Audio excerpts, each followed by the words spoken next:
Hi everyone, welcome to Friday's episode of Ship It and Sip It. I am here with Victoria. Welcome to the show. Thanks. How are you this week, Victoria? Good, great, thanks. How are you? I'm fantastic. What did you choose for us to drink tonight? Well, we have today lemonade because it's like freaking hot this week and probably next week as well. So cheers. Lemonade. I got the maracuja basil, right? And you got the mojito one. Mojito.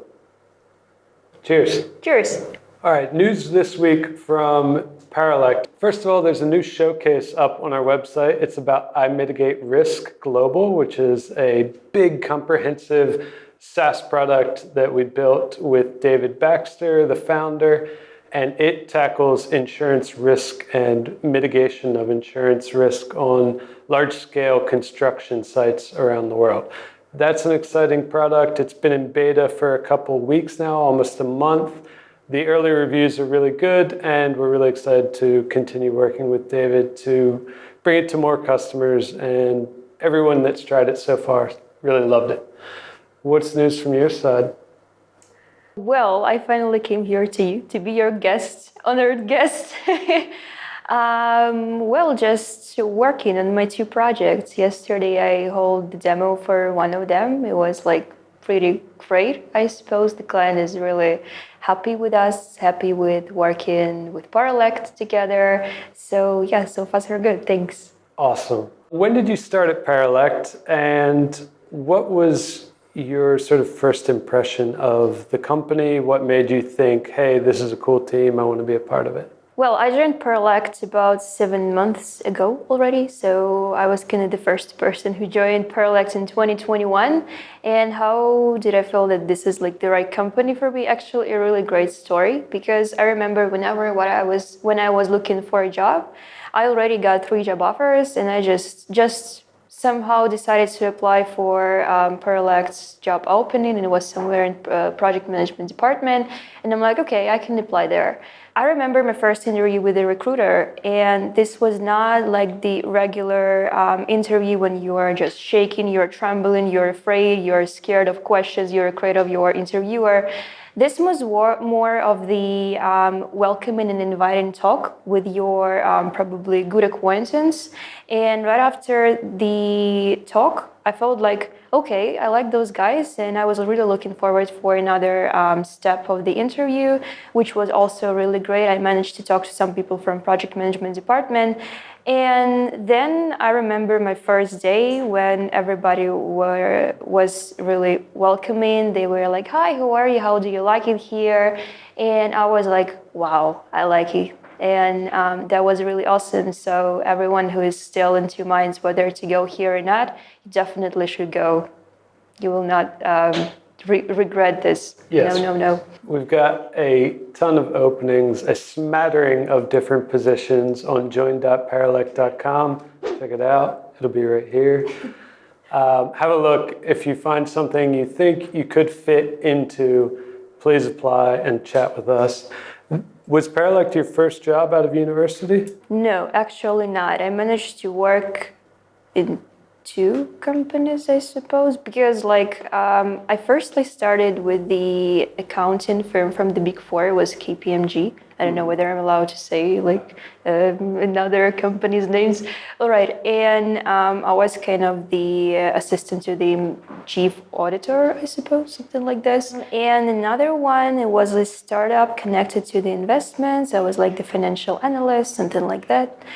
But then probably my pet project made a great contribution to my choice to be a project manager. Mm-hmm. Yep. What do you mean by, what was your pet project? It was Startup Hard. Oh, okay, Startup Hard. Yeah. I want to talk a little bit about Startup Heart. Tell for our listeners, what is Startup Heart? What's the goal of that? It's an incubator, accelerator, or organization? Just give us the pitch. Yeah, it's actually a really great question who we are, because actually, firstly and originally, it was like the contest to the young entrepreneurs, young startuppers on how they can show their ideas, their probably even prototypes to the investors, to the mentors who are already the professionals, because we've been working closely with the high-tech park, with the IT companies, with the VC investors as well. This was all within the university? Within the university, okay. Yeah, because they were kind of helping us with some connections probably, with some probably money as well, because we're kind of non-profit. Yeah, and basically the main idea of it is like we have the project startuppers, young entrepreneurs on the one hand, and skilled mentors, investors, and speakers on the other hand. So our goal was to connect them, because those young startuppers should realize from their young ages, like 14, 15 years old, that they can do really great things, and they are really doing great things. The earlier they realize that they can achieve really high goals, the earlier they can be successful in the future with their startups, probably. And my role in this project was a team leader of the investor relations department. So basically, my responsibilities there were like project management of my team, of the rest participants of this contest, if we can say so, but probably we're moving towards being the incubator right now, like something like this. Yes, so pretty great if you are just a student, you're just feeling this VC world earlier probably, and by now I really have a great experience, even which helps me to work at Paralect as well, while I'm working with the startups and with their pitch decks and their ideas in general. Sure, yeah, and I actually got to speak at Startup Heart a couple of years ago at one of the first conferences they did. Mm-hmm. And I talked a little bit about sort of building a public brand online and writing about what you're building for the students there. It was very interesting.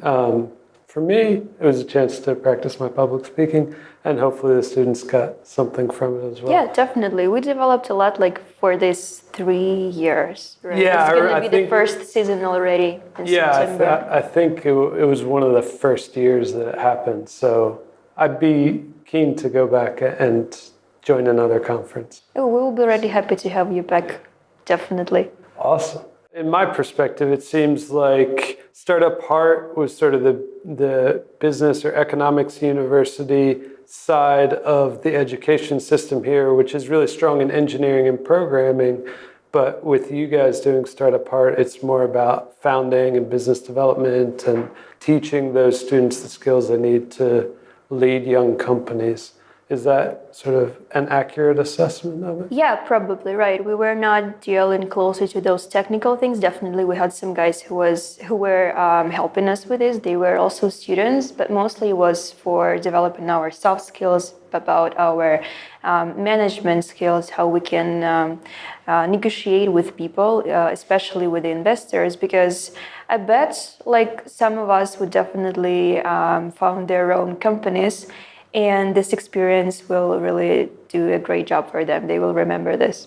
When you started working here, you worked a lot with Vladimir, right? Right. He was my mentor. He was your mentor. Can you tell us a little bit about that mentorship process? What was that like? Because I talked with Vladimir on the second episode of this show, and he talked a lot about how much he enjoyed teaching project management after teaching development as well, and how that was a big part of his interest still. So what was it like for you to be his mentee? Well, actually, in January, I was a person who didn't have a clue about tech side of the startups, of the probably work. Mm-hmm. And I was really scared. I probably even had this, imposter syndrome, because you have like a lot of developers here who really are great at their jobs, and come in me like, hey there, I'm going to be a project manager. Vladimir really did a great job teaching me some basic things probably, and also he was telling me some cases that happened to him in project management side as well. He was suggesting me to read some books, probably articles, this stuff. And also, I'm really thankful to our team of developers in the project that we've been working at the time, because whenever I had questions, like for example, what is like to merge, what is like, for example, this technical side, because this was like the whole new world for me. Oh, yeah. And I was really afraid that they will be like, oh my God, she's asking us questions again. But no, actually, this is one of the perks of Paralect as well, because everybody is really helping. Whenever you don't understand anything, they are really eager to help you in any question you want to know. Super. Well, I was actually wondering about that as well, because I can only imagine how intimidating it would feel to come into an experienced team and say, okay, like this is our backlog for this sprint, and you got these guys and girls who've been working on the team for a while or have been doing this for a while. Yeah, it's like steadily it's getting better. You're like digging in those things and you understand what is it, and like for example, even how much time this particular task could take. Mm-hmm. For example, we're doing login. I'm like, okay, this is probably not that hard, so we can take this time. So yeah, it's like step by step you're getting better at the things, even from technical side. Yeah, that's awesome. That's great to hear, and I'm sure Vladimir will be very glad to hear your positive remarks about his mentorship. All right, you're working right now on two really cool products that are really different. Which one do you want to talk about first? Let me probably tell some general things about them. Definitely, I have two projects. The one is coming from the United States. It's called Fluent, and it's like the analytical tool which can help us to measure the product market fit. Using a special complex algorithm which will then help us to make some reports, analytics, and to show to the stakeholders and to understand whether this project is doing great where we can be better, for example. I'm probably not going to tell more details, so this is just the open information that you can find in their website, because we're about to release the MVP and I'll probably save some details for the future. And another project is coming from Sweden. This is a really futuristic one. I mean, I think I'm so lucky to be a project manager to it. It's called EXOPULSE, and they mostly concentrate on doing the special suits, we can call them garments, which are for the people who have some neurological disorders like stroke and multiple sclerosis and so on. So EXOPULSE is like the helpful device for the medical team, because, for example, those garments have embedded electrodes. There are like plenty of them, and they're positioned to stimulate your body muscles. Right. So it's more functional focused than, say, like the haptic suits that you can wear for gaming and like No, this is probably more of the medical part, because So cool. if you even Google EXOPULSE and you watch some videos of them, you will see people who are really suffering from such diseases, and whenever they are wearing those suits, they really feel better. And actually, when I firstly saw this, I even cried, because you realize how really great things people are doing in 2021, and that you and your team belong to this as well, like you are somehow the part of it as well. And this is really great. They're both super interesting products or projects, and hopefully they'll grow into super successful products. But they're very different target markets. They're very different audiences for both of them. The founders, I assume, are quite different. One team's from America, one team's from Sweden.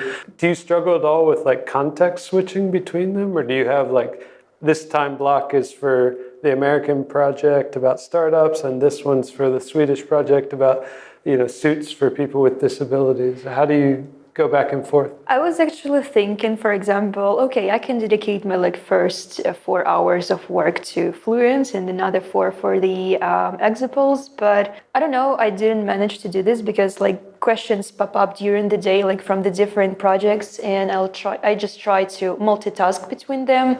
But most of the time I'm pretty fine with it, but sometimes there are times when both Fluent and EXOPULSE need me by 100%.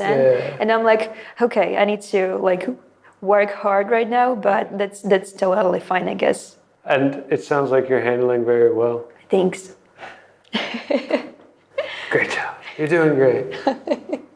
We already touched on this a little bit, but what were some of the particular challenges that you faced as a young project manager? Maybe you could include some advice to people within your age group or younger who might be thinking about getting into this field, might be afraid of it, like you might have been at some point. Yeah, What would you say? that's actually a really good question because I've been thinking which challenges I faced during this time and which challenges I still face in sometimes. And I'm pretty sure that even mature project managers face them and dealing somehow with them from day to day. But probably for the young project managers or for those ones who wants to become one day, I would probably point to the one challenge is the fear, like fear, for example, to start. As in my case, I was thinking, okay, I'm not a technical person.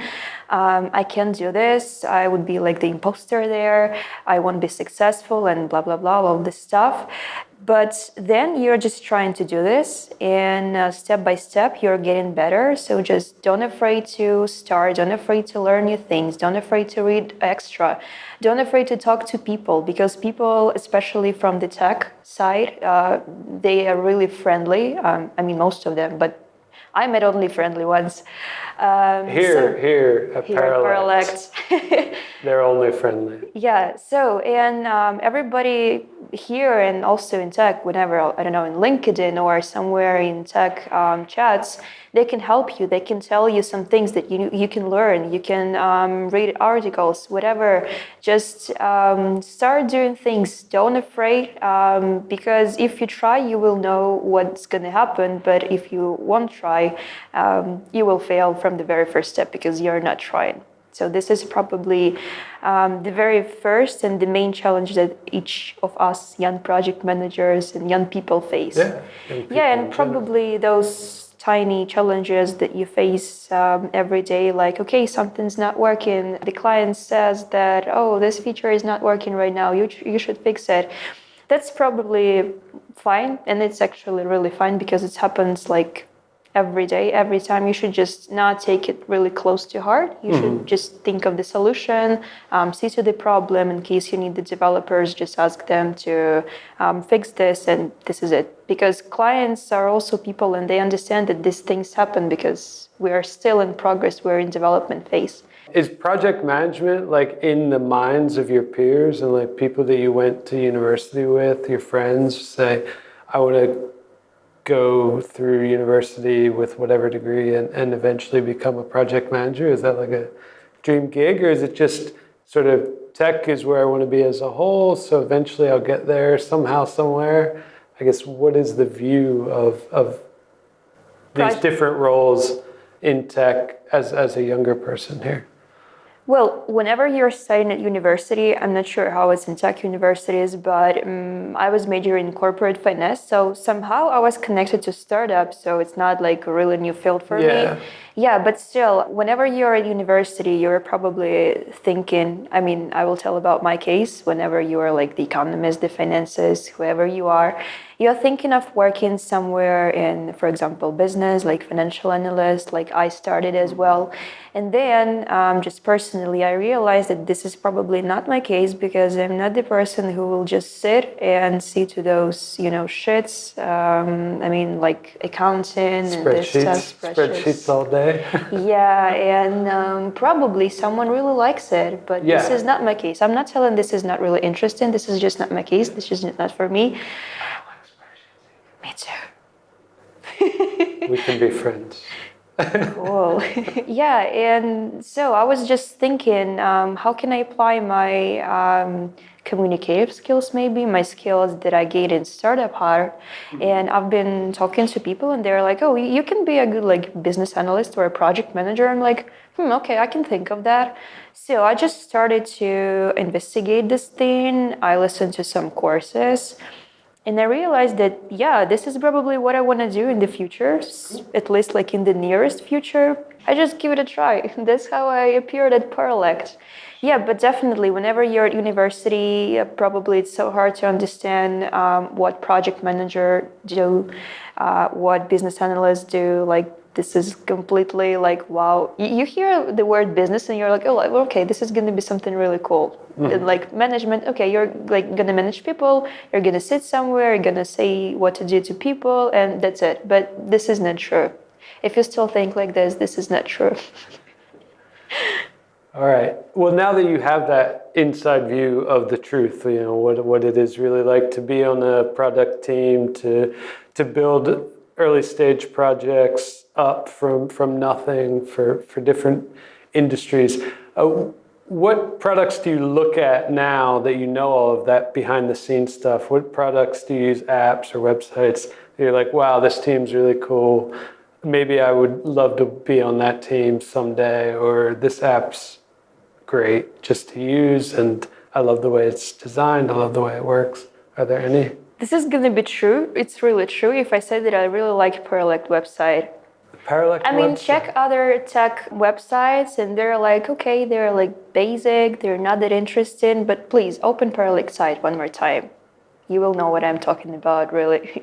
If it's like about the website, no, I'm telling the truth. Okay, I believe you. Yeah, and what about like the mobile apps? I'm probably not using a lot of them, but as I'm a project manager, I would say that I'm kind of worship time management apps like Google Calendar and Google Keep, because whenever you need to tell person, are you available today, or like in 3 days, you're like, let me check.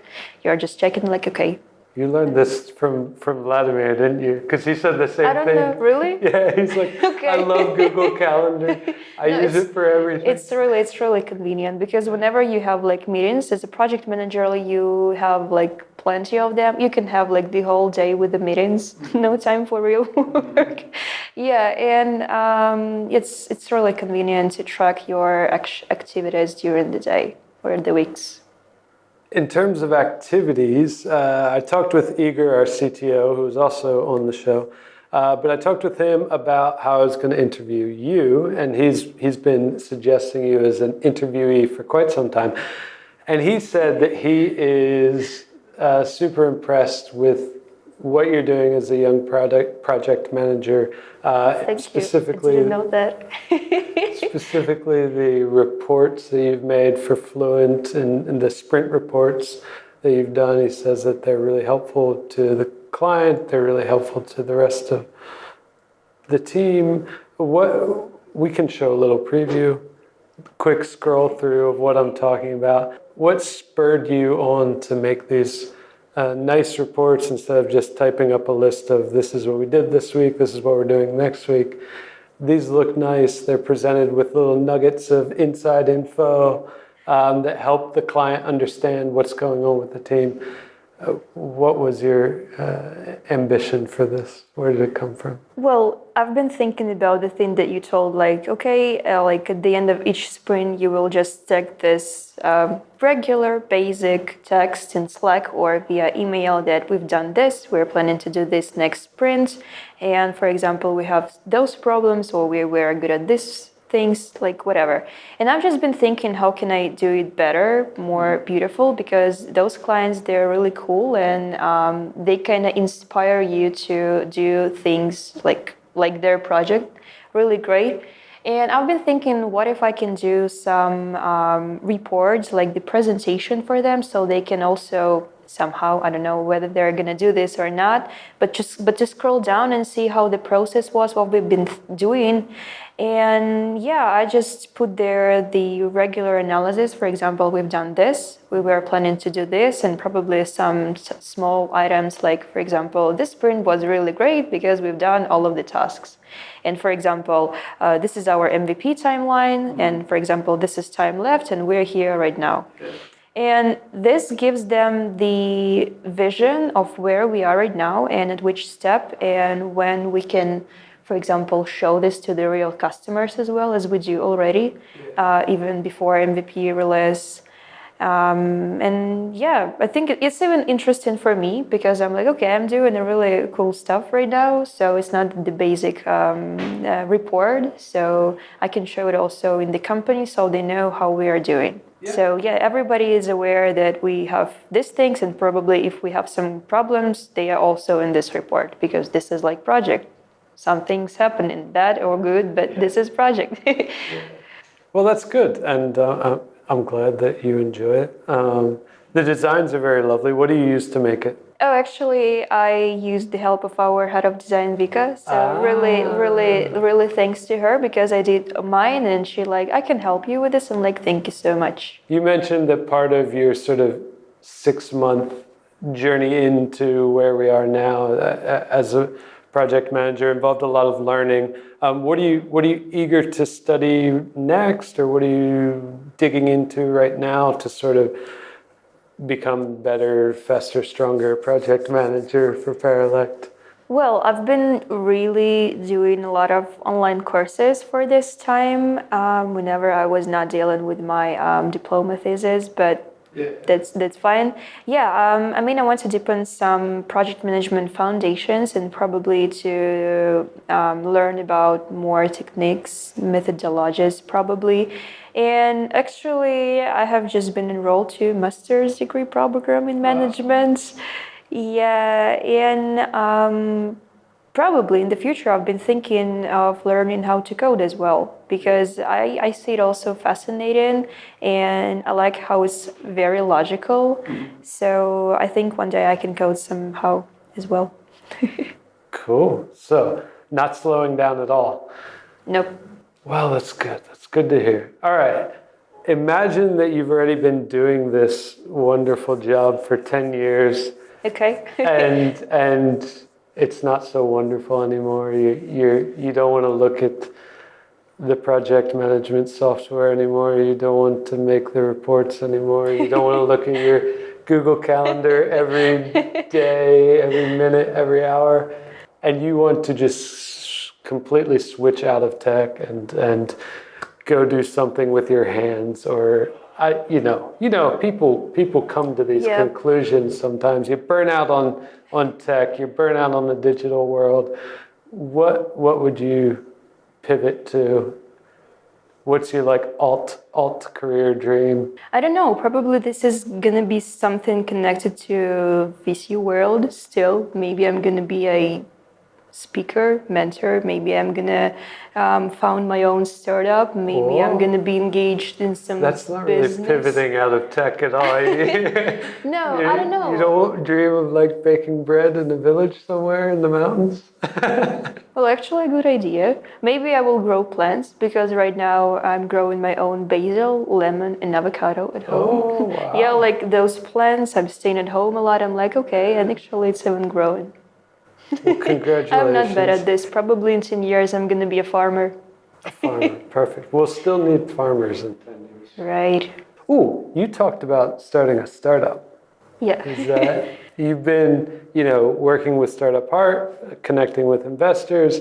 Now you're working with Startup Team as a project manager. Is founding your own company a dream that you have? And sort of what obstacles would you see to stop you from doing that?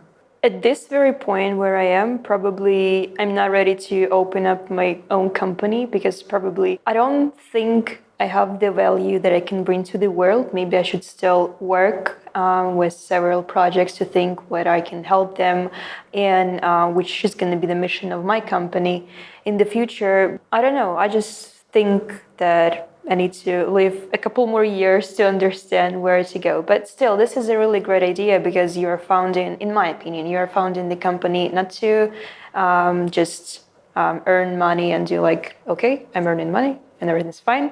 You really need to bring the value to the humanity because I see this like a really great mission of me being here on the earth as a person who was born here. Yeah. Well, I applaud that frame of mind and that goal, and I have no doubt that you could definitely do it at some point. I'll try to. With the skills that you're learning here, and with the skills that you developed at Startup Heart and the connections and your eagerness to sort of expand those skills continuously. So great job. Keep up the great work. And thank you so much for coming on the show. Yep. Everyone have a Cheers great weekend. See you next time.